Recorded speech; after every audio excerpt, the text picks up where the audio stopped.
Assalamualaikum warahmatullahi wabarakatuh. Welcome back again with Cynthia Rahimatulia pada MK Education Action Research.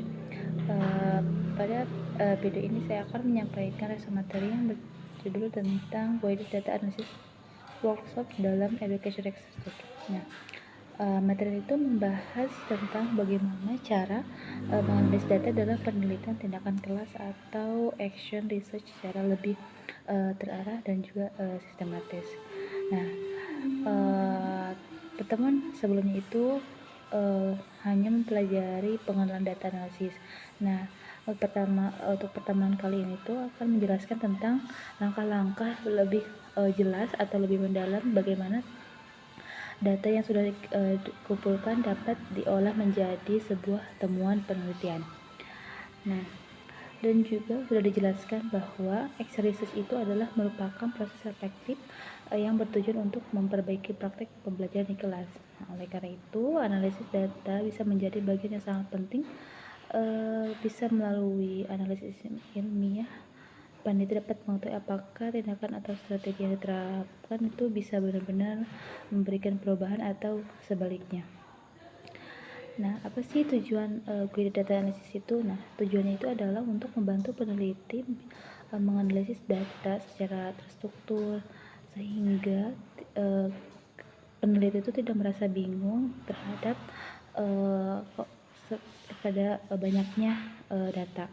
Nah, analisis juga bisa dilakukan melalui beberapa langkah, yaitu mengorganisasi data, mengidentifikasi pola, bisa membandingkan hasil, menginterpretasikan makna data, dan juga bisa membuat kesimpulan dan juga menentukan tindakan selanjutnya apa.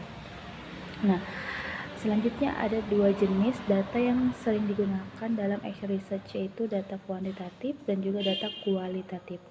Nah, biasanya kuantitatif itu berupa angka seperti nilai tes, hasil kuesioner, di mana yang digunakan untuk melihat seberapa besar perubahan yang terjadi. Nah, akan tetapi data kualitatif itu bisa berupa hasil observasi, wawancara, atau jurnal refleksi yang digunakan untuk menjelaskan mengapa dan bagaimana perubahan tersebut itu terjadi.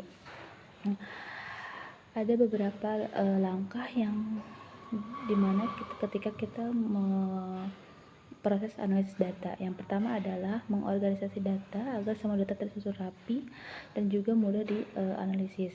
Kemudian data dibaca secara teliti untuk menemukan informasi penting dan pola yang berulang.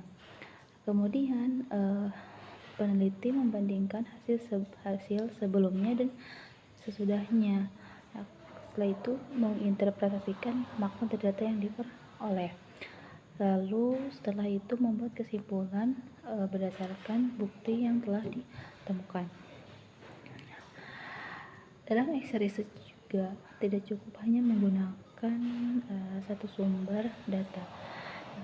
Kita sebagai peneliti perlu menggunakan beberapa instrumen seperti tes, observasi, jurnal refleksi, kuesioner. Kenapa? Supaya hasil penelitian kita itu lebih kuat dan juga dapat dipercaya. Nah, dengan menggabungkan beberapa sumber data, peneliti dapat melihat perubahan yang terjadi dari berbagai sudut pandang. Kemudian hasil analisis data juga tidak hanya digunakan untuk mengetahui keberhasilan suatu tindakan, tetapi juga untuk menemukan masalah baru yang perlu diperbaiki. Oleh karena itu, hasil dari satu siklus penelitian akan menjadi dasar dalam merencanakan tindakan pada siklus berikutnya.